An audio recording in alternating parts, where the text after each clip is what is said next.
Hey guys, in this video, I'm gonna show you how to fix low value content in AdSense. So let's get into it. Number 1. Write an article, a minimum of 500 words post.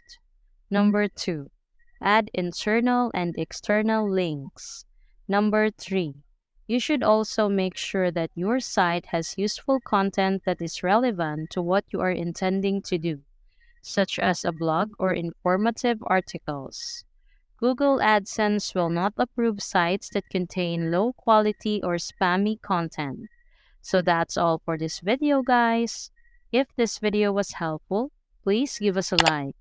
And don't forget to subscribe to our channel so you don't miss out our new uploads. Thanks for watching, and I will see you in the next one.